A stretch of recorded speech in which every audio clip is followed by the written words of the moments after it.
संविधान की बड़ी चर्चा है आजकल, हर महफिल में संविधान पर बहस हो रही है। एक चीज मुझे भी याद आती है, 85 बार निर्वाचित सरकारें, जनमत से चुनी हुई सरकारें बर्खास्त हुई दिल्ली से। सबसे पहली सरकार मालूम किसकी बर्खास्त हुई थी? नंबूदरीपाद की, वामपंथियों की।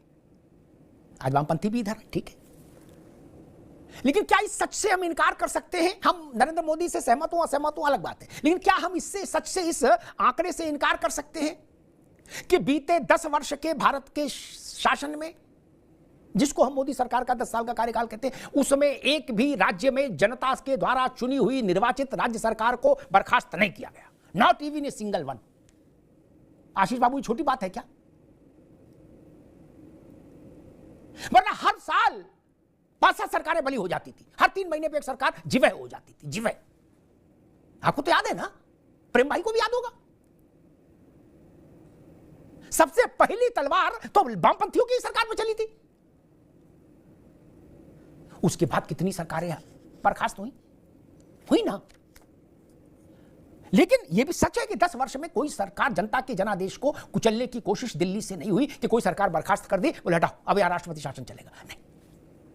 दूसरी एक बात, सेंगोल को अवमूल्यित करने की कोशिश तब हुई, वहां से शुरू हुई, जब इलाहाबाद के राजकीय संग्रहालय में इसका डिस्क्रिप्शन ये लिखा दिया गया कि ये वॉकिंग स्टिक है। इससे ज्यादा घृणित कोई बात हो सकती है क्या? क्या पंडित जी ने वॉकिंग स्टिक रिसीव की थी?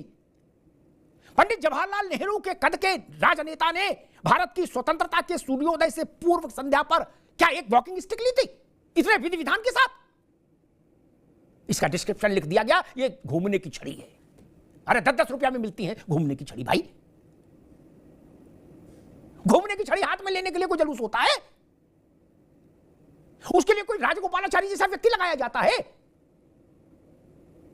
उसके लिए गांधी जी जैसे व्यक्ति इन्वॉल्व होते हैं? नहीं ना। घूमने की छड़ी तो वो किसी को बोल देते पंडित जी, एक नहीं 100 आ जाती।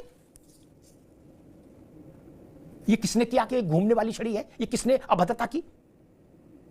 ये सत्य, निष्ठा और धर्म का प्रतीक है, और जिनको धर्म से एलर्जी है उनके लिए मैंने 2 उदाहरण दे दिए लार्जर देन लाइफ। भारत की लोकसभा में अध्यक्ष के आसन के ऊपर लिखा था पुराने भवन में, धर्म चक्र प्रवर्तनाय, और सुप्रीम कोर्ट का सूत्र वाक्य है यतस् धर्मो ततस् जयो, जहां धर्म वहां जय। अब क्या करेंगे? सुप्रीम कोर्ट की दीवार पर सिर मारेंगे? नहीं ना। संविधान की मूल प्रति पर जब दस्तखत हो रहे थे तो संविधान सभा में जो लोग थे उनने उस पर दस्तखत किए, पंडित जी, राजेंद्र बाबू से लेके सब लोग। उसमें जो चित्र बने थे, हाथ से बने थे, वो हाथ की चित्रकारी थी। उसमें भारत के सारे आध्यात्मिक, धार्मिक, सांस्कृतिक प्रतीक थे कि नहीं थे, जिनसे आज अगर वो पार्लियामेंट में लग जाए तो आपत्ति हो जाएगी, बोले इसको क्यों लगा रहे हो? बोले हनुमान जी का फोटो यहां क्यों लगा रहे हो? है देश संविधान से चलेगा, हनुमान से नहीं, ऐसे बोलने वाले आ जाएंगे कि नहीं? और संविधान में हनुमान जी का चित्र है, लेकिन अभी लग जाए तो आप कहोगे कि गजब है, देश हनुमान जी से चलेगा? नो, संविधान से चलेगा। मैं इतना ही कह रहा हूं, संविधान में तो है चित्र। तब कहीं नेताजी सुभाष चंद्र बोस का इस उल्लेख आया, प्रेम भाई ने किया, हाँ याद आ गया। मैं उस बहस में नहीं जाऊंगा कि नेताजी और जवाहरलाल जी का रिश्ता क्या रहा, उसमें कैसे कैसे कहां कहां कटुता आई और कहां कहां, वो सब डॉक्यूमेंटेड है, ना हम बदल सकते ना आप। जवाहरलाल जी जब कांग्रेस के अध्यक्ष बने तो नेताजी की क्या टिप्पणी थी मैं दोहराऊंगा नहीं, मुझे स्मरण में है, मुझे गूगल नहीं देखना, मुझे टिप्पणी मेरे जहन में है, लेकिन मैं कहूंगा नहीं। मैं आज की बात कहता हूं, दशकों तक जॉर्ज पंचम की मूर्ति इंडिया गेट पे जहां थी, जिस कैनोपी के नीचे, वो मूर्ति तो हट गई। दशकों तक भारत की सरकार ये साहस नहीं जुटा पाई, प्रेम भाई, उसमें सबसे ज्यादा आपकी सरकार रही, कि इस कैनोपी में जहां जॉर्ज पंचम की मूर्ति लगी थी, आजाद भारत में नेताजी की मूर्ति लगाई, सुभाष चंद्र बोस की। वो भारत के मन पर राज करने वाले व्यक्ति हैं।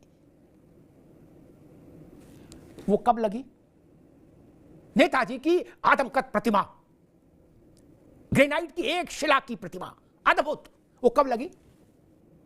जो किसी एंगल से आप इंडिया गेट घूमिए नेताजी की प्रतिमा दिखेगी। वो कब लगी? ये काम जवाहरलाल जी के समय में नहीं हो सकता था, इंदिरा जी के समय में नहीं हो सकता था, राजीव जी के समय में नहीं हो सकता था, मनमोहन सिंह के समय में नहीं हो सकता था, नरसिंह राव जी के समय में नहीं हो सकता था? हो सकता था ना? क्या जवाहरलाल सुभाष चंद्र बोस 2014 में आए थे? आपने प्रतिमा लगा दी होती तो भारत का मन उल्लसित हो गया होता। नहीं लगाई। वहां भी संविधान का लोचा था, कुछ वहां भी कुछ संविधान का मसला था, इसलिए नहीं लगाई मूर्ति? नहीं ना। नेताजी तो सेकुलर कम्युनल का कोई मामला उन पर लागू नहीं होता था। वो तो अयोध्या आंदोलन में भी नहीं थे कि चलो इसलिए नहीं लगाई। फिर क्यों नहीं लगाई? ये सवाल हैं जो चुभते हैं। और राजा की बात आई। राजाओं के नाम पर शहर और स्थान और मार्ग इस देश में भरपूर रहे कि नहीं रहे? मुगल का कोई नहीं बचा, चिंटू पिंटू तक बादशाह, जिसके नाम पर दिल्ली में सड़क नहीं बना दी? क्या रंगीले शाह रंगीले छूट गए, बाकी सबके नाम पर बना दी सड़कें। फिर इस सेंगोल से इसलिए बोले राजशाही है। अच्छा जी, मैंने शुरुआत में कहा था अशोक की लाट कनखल के किसी आश्रम से आई थी क्या? नहीं ना, नहीं ना। अशोक की लाट कहां से आई थी? वो कनखल से कहीं से बन के आई थी? नहीं ना। वो भारत के एक महान राजा की शासकीय मुद्रा थी, मोहर, जिसको भारत ने अपनी मोहर बना लिया। आशीष जी, इसका मतलब ये भी गलत हो गया? ये भी संविधान विरोधी हो गया क्या? जो आक्रांता थे, भारत में राज कर रहे थे, उनके गले में माला फूल और चोल वंश के इस प्रतीक चिन्ह पर आपत्ति। बोले अकबर के नाम पर रहे मामला ठीक है, औरंगजेब रोड ठीक है, हुमायूं रोड बोले ठीक है, बाबर रोड ठीक है। मैं तो दिल्ली में घूमता हूं, देखता हूं कोई मुगल बचे नहीं, सबके नाम पर भारत सरकार ने कुछ ना कुछ बना दिया, बोले जाओ आनंद लो। लेकिन भारत के महान साम्राज्य चोल वंश का यह प्रतीक चिन्ह जो धर्म सत्य और निष्ठा का प्रतीक है, उस पर आपत्ति। इसको खूबसूरत बात के ढंग से भी रखा जा सकता था प्रेम भाई, कि सेंगोल लग गया, अच्छी बात है, एक संविधान की प्रति भी लग जाए तो बात बढ़ती नहीं। बड़े मन से बड़ी बात होनी चाहिए, छोटे मन से बड़ी बात नहीं होती। सेंगोल से भी करोड़ों लोगों की आस्था जुड़ी है, मन जुड़ा है, उससे बचना चाहिए। ऐसा टकराव क्यों? लोकतंत्र तो टकराव से बचने का रास्ता है, सहमति का, संवाद का रास्ता है, टकराव का नहीं कि ये हटाओ और ये लगाओ।